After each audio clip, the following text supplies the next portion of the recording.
सनातन संस्थेचे राष्ट्रीय प्रवक्ते चेतन राजहंस यांनी सदिच्छा मेट्रोकास्ट नेटवर्क कार्यालयास भेट दिली। हिंदुत्वासह अनुषंगिक विषयावर त्यांनी मनमोकळी बातचीत केली। सनातन संस्थेतर्फे सोलापुरात आज जाहीर साधना प्रवचन आयोजित केले गेले आहे। त्यानिमित्त सनातन संस्थेचे राष्ट्रीय प्रवक्ते चेतन राजहंस हे सोलापुरात दाखल झाले आहेत। त्यांनी यानिमित्त मेट्रोकास्ट नेटवर्कच्या स्टुडिओला भेट दिली। यावेळी सनातन संस्था, तिची स्थापना, डॉक्टर आठवले तसंच हिंदुत्व आणि इतर धार्मिक विषयावर यावेळी त्यांनी मनमोकळी बातचीत केली।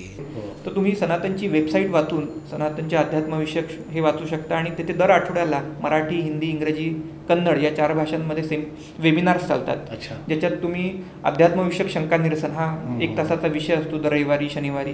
त्याच्यात तुम्ही या आपल्या शंकांचं निरसन करून घ्या आणि तिथेच तुम्हाला ऑनलाईन सुद्धा साधना सत्संग उपलब्ध केलेला आहे। आज त्याच्यातनं सुद्धा जो 12 लोक म्हणजे हजारो साधक 12 सत्संगातनं आज साधना करत आहेत।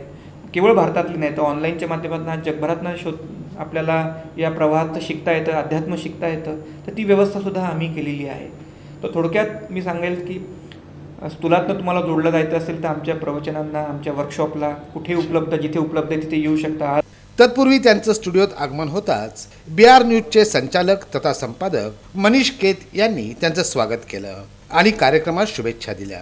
ही मनमोकळी मुलाखत भक्ती चॅनल प्रमुख उमाकांत चौंडे यांनी घेतली। याचं चित्रीकरण रवी पवार यांनी केलं।